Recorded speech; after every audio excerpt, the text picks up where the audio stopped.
നമ്മുടെ സമയം അവസാനിക്കുന്നുണ്ട്. ബി.ജെ.പിയുടെ പ്രതീക്ഷ. ബി.ജെ.പി കേരളത്തിൽ ഏറ്റവും കൂടുതൽ മണ്ഡലങ്ങളിൽ പ്രതീക്ഷ വെക്കുന്ന ജില്ല തിരുവനന്തപുരം ജില്ലയാണ്. ആ തിരുവനന്തപുരം ജില്ലയിൽ ഒന്നാമതായി അവർ പ്രതീക്ഷ വെക്കുന്നത് നേമമാണ്. ഒരിക്കൽ അക്കൗണ്ട് തുറന്ന മണ്ഡലം നേമം. ഇത്തവണ അവിടെ കടുത്ത മത്സരം നടക്കുന്നു. കോൺഗ്രസിൽ നിന്നും ശക്തനായ സ്ഥാനാർത്ഥി തന്നെ കെ.എസ്. ശബരിനാഥ് തന്നെ എത്തുന്നു. മണ്ഡലം നിലനിർത്താൻ വേണ്ടി ശിവൻകുട്ടി എത്തുന്നു. ഈ ബി.ജെ.പിയുടെ ഈ നേമം പ്രതീക്ഷയ്ക്ക് എത്രത്തോളം യാഥാർത്ഥ്യബോധമുണ്ട്? ബി.ജെ.പിയുടെ ഏറ്റവും സംഘടനാപരമായി ഏറ്റവും ശക്തിയുള്ള ഒരുപക്ഷെ സംസ്ഥാനത്തിൻ്റെ മണ്ഡലം, അതായത് രാഷ്ട്രീയ വോട്ടുകൾ കൊണ്ട് മാത്രം ബി.ജെ.പിക്ക് ജയിക്കാൻ കഴിയുന്ന മണ്ഡലങ്ങളിലൊന്നായാണ് നേമം അറിയപ്പെടുന്നത്. അതിൽ സാങ്കേതികമായും രാഷ്ട്രീയമായൊക്കെ ശരികളുമുണ്ട്. കാരണം തദ്ദേശ തെരഞ്ഞെടുപ്പിൽ വലിയ മേൽക്കൈ ബി.ജെ.പിക്കുണ്ട്. ലോക്സഭാ തെരഞ്ഞെടുപ്പിൽ വലിയ ഭൂരിപക്ഷം അവർ കിട്ടിയ മണ്ഡലമാണ്. 50,000-ന് മുകളിൽ രാഷ്ട്രീയ വോട്ടുകൾ ബി.ജെ.പിക്ക് ഉള്ള മണ്ഡലം കൂടിയാണ് ഈ നേമം. അവിടെ ശബരിനാഥൻ പ്രധാനപ്പെട്ട ഒരു ഫാക്ടറാവും. ശബരിനാഥൻ പിടിക്കുന്ന വോട്ടുകൾ ഏത് വിഭാഗത്തിൽ നിന്ന് ഏത് സെക്ടറിൽ നിന്നുള്ള ഏറ്റവും പ്രധാനപ്പെട്ടതാണ്. ശബരിനാഥൻ്റെ പ്രചരണം ന്യൂനപക്ഷ വോട്ടുകൾ പിടിച്ചെടുക്കാൻ ലക്ഷ്യമിട്ടെന്ന് CPM ആരോപിക്കുന്നു. അതിൽ കുറച്ചൊക്കെ വസ്തുതയുണ്ട്. കാരണം ശബരിനാഥൻ്റെ പ്രചരണം ആ മേഖലയിൽ കേന്ദ്രീകരിച്ചായിരുന്നു. ന്യൂനപക്ഷ വോട്ടുകൾ 30,000-ഓളം മുസ്ലിം വോട്ടുകളുള്ള മണ്ഡലമാണ്. ആ വോട്ടുകളിൽ എത്ര വിള്ളൽ ശിവൻകുട്ടിയിലേക്ക് സ്വാഭാവികം പോവേണ്ട വോട്ടുകളാണത്. ബി.ജെ.പി ജയിക്കാതിരിക്കാൻ മുസ്ലിം ന്യൂനപക്ഷങ്ങൾ അങ്ങനെ വോട്ട് ചെയ്താൽ അവിടെ ശബരിനാഥൻ ഒരു ആ വോട്ടിൽ വിഭജനം ഉണ്ടാക്കിയാൽ അത് വിഘടിപ്പിച്ചാൽ സ്വാഭാവികമായും ഒരു പ്രധാനപ്പെട്ട വിഷയം കെ മുരളീധരനെ പോലെ ഒരു നേതാവ് കോൺഗ്രസ് നേതാവ് മത്സരിച്ചതുകൊണ്ടാണ് യഥാർത്ഥത്തിൽ കേരളത്തിൽ ബി.ജെ.പിയുടെ അക്കൗണ്ട് പൂട്ടിച്ച് കെ മുരളീധരനോട് ബി.ജെ.പിക്കും RSSനുള്ള പ്രധാനപ്പെട്ട വിരോധത്തിന്റെ കാരണം അത് തന്നെയാണ്. ജയിക്കാൻ വേണ്ടിയല്ല, ഞങ്ങളെ തോൽപ്പിക്കാൻ വേണ്ടി നിന്നു എന്നുള്ളതായിരുന്നു.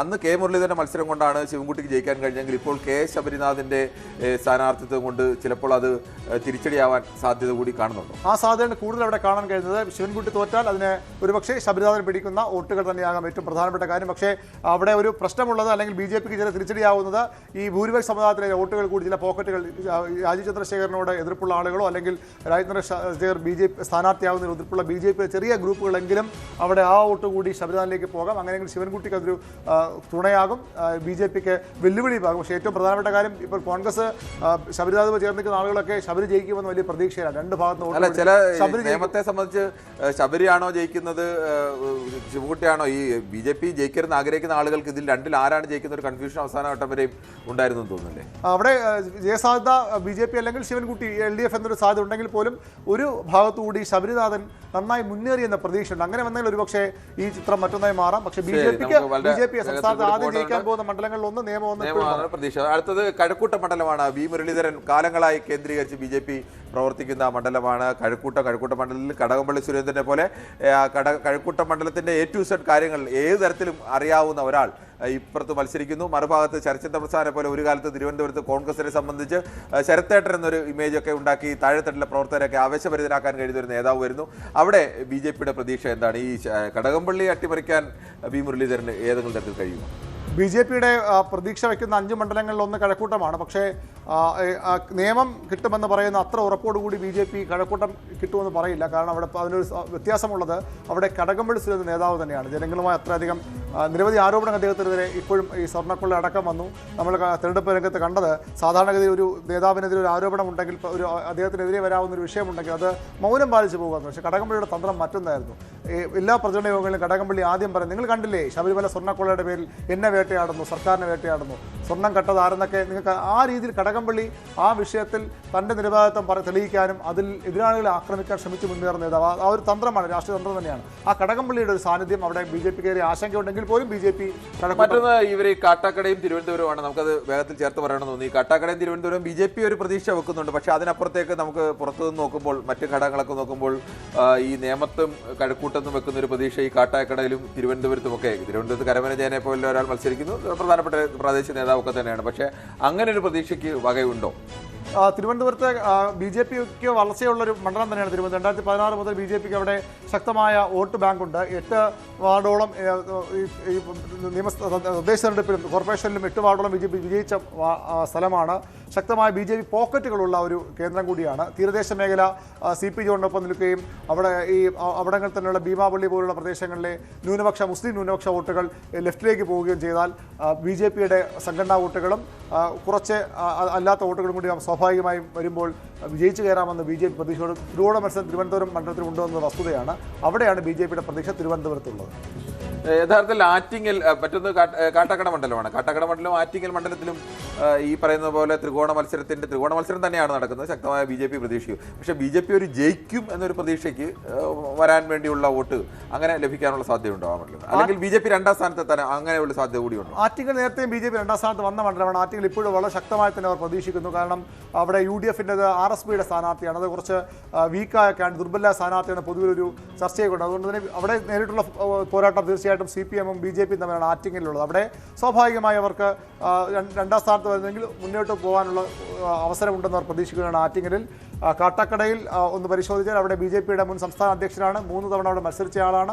അദ്ദേഹം അവിടെ കേന്ദ്രീകരിച്ച് ചുരുങ്ങിയ പക്ഷം ഏതാണ്ട് ഒരു വർഷത്തിലേറെ ആയെങ്കിൽ അദ്ദേഹം അവിടെ തന്നെയുണ്ട്. അതിനു മുമ്പ് മണ്ഡലത്തിൽ മത്സരിച്ച ആളാണ്. അതിനകത്തൊരു ചെറിയ വിഷയം, ഈ കാട്ടാക്കടയിൽ യഥാർത്ഥത്തിൽ മത്സരം തുടങ്ങി കഴിഞ്ഞപ്പോഴേക്കും കോൺഗ്രസിന് അങ്ങനെ ഒരു സ്ഥാനാർത്ഥി, കോൺഗ്രസിന്റെ സ്ഥാനാർത്ഥിയും ഈ രണ്ട് ജനകീയ സ്ഥാനാർത്ഥികൾ തമ്മിലുള്ള ഒരു വലിയ അവർ തമ്മിലാണ് മത്സരം എന്നൊരു പിക്ചർ വന്നത്. ഇപ്പോൾ തിരുവനന്തപുരത്ത് അരുൺ പറഞ്ഞത് ശരിയാണ്, നേമത്തും കഴക്കൂട്ടത്തും ഒക്കെ വീഴുവൽ ആറ്റിങ്ങിലും ഒക്കെ ഒരു ത്രികോണ പോരാട്ടത്തിൻ്റെ ഒരു പ്രതീതി പുറമേക്ക് ഉണ്ടായിരുന്നു. പക്ഷേ കാട്ടാക്കടയിൽ യഥാർത്ഥത്തിൽ അങ്ങനെ ഒരു പ്രതീതി തുടക്കത്തിലുണ്ടായിരുന്നു. അതിനപ്പുറത്തേക്ക് തെരഞ്ഞെടുപ്പിൻ്റെ ഒരു ആദ്യ ഒരാഴ്ച കഴിഞ്ഞപ്പോൾ അങ്ങനെ ഒരു ടെമ്പോ നിലനിർത്താൻ BJP കഴിഞ്ഞിട്ടുണ്ട്. ഈ കൃഷ്ണദാസിന്റെ പ്രചരണം ഞാൻ നേരിട്ട് പോയി റിപ്പോർട്ട് ചെയ്തതാണ്. കൃഷ്ണദാസ് അങ്ങനെ ഒരു കാണിളക്കിയുള്ള പ്രതിനിധി ആയതിൽ അദ്ദേഹം വീടുകളിലേക്ക് പോകുന്നു, പരമാവധി നടന്ന് ആളുകളിലേക്ക് എത്തുന്നു, തൊഴിലുറപ്പ് തൊഴിലാളികൾ അടുത്തേക്ക് പോകുന്നു. അങ്ങനെ പരമാവധി ആൾ നേരിൽ കണ്ട് വോട്ട് സമാഹരിക്കുന്ന രീതിയായിരുന്നു. മാത്രമല്ല കിരൺ, കാട്ടാക്കടയെ നമ്മൾ കണ്ടുപോകേണ്ടത് BJP ഏറ്റവും ശക്തമായി മാറുന്ന, ശക്തമായ രാഷ്ട്രീയ വളർച്ച ഉണ്ടാക്കുന്ന ഒരു പ്രദേശം കൂടിയാണ് കാട്ടാക്കട. അത് ആറ്റിങ്ങൽ ലോക്സഭാ മണ്ഡലത്തിൽ ഉൾപ്പെടുമ്പോഴായാലും അല്ലെങ്കിൽ ഈ നിയമസഭാ കേന്ദ്രങ്ങൾ നോക്കുമ്പോഴായാലും ആറ്റിങ്ങൽ കഴിഞ്ഞാൽ BJP ഏറ്റവും വലിയ നിയമമൊക്കെ സ്വാഭാവികമായിട്ട് ശക്തിയത്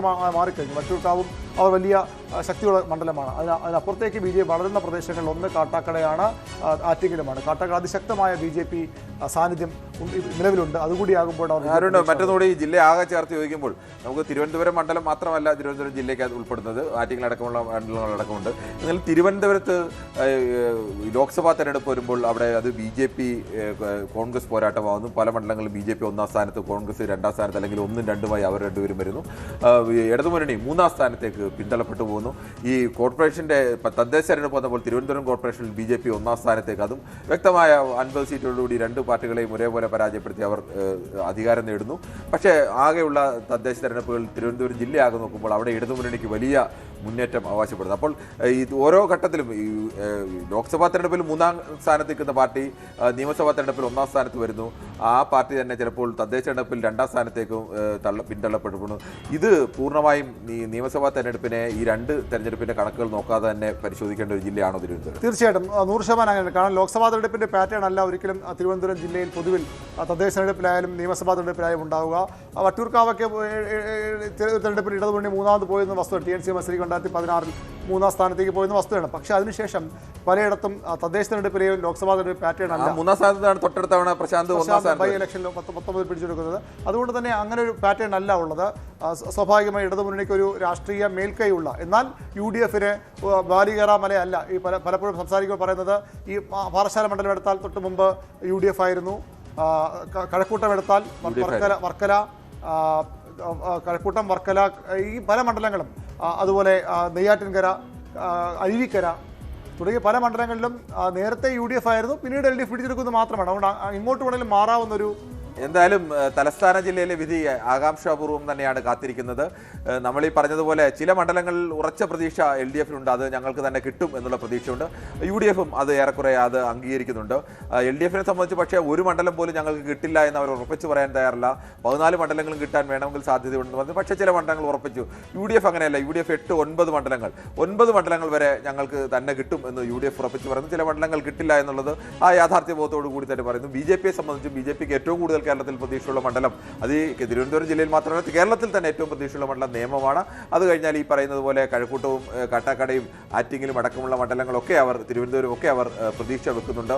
എന്തായാലും തിരുവനന്തപുരം ജില്ലയുടെ വിധി മുൻകാലങ്ങളിലെ പോലെ തന്നെ ആരാണോ കേരളത്തിൽ ഭരണത്തിലേറാൻ പോകുന്നത് അവർക്ക് അനുകൂലമായിരിക്കും, അല്ലെങ്കിൽ അവർക്ക് അനുകൂലമായ രീതിയിലേക്ക് ഒരു വലിയ മാറ്റം എന്തെങ്കിലും ഉണ്ടാവും എന്നും നമുക്ക് പ്രതീക്ഷിക്കാം. ഇടതുമുന്നണി തന്നെയാണ് വീണ്ടും വരുന്നതെങ്കിൽ ഇടതുമുന്നണിക്ക് പഴയ മേൽക്കൈ ഉണ്ടാവുമെന്നും, അല്ലെങ്കിൽ UDF ആണ് വരുന്നതെങ്കിൽ അവർക്ക് ഈ മണ്ഡലത്തിൽ വ്യക്തമായ മേൽക്കൈ വരും എന്നൊക്കെ നമുക്ക് കണക്കാക്കാം. പഴയ ചരിത്രമൊക്കെ അങ്ങനെയൊക്കെ തന്നെയാണ് പറയുന്നത്. എന്തായാലും ഇന്നത്തെ ഇലക്ഷൻ ചാനൽ പൂർണ്ണമാവുകയാണ്. നമസ്കാരം. കൂടുതൽ വാർത്തകൾക്ക് News 18 Keralam YouTube channel subscribe ചെയ്യുക.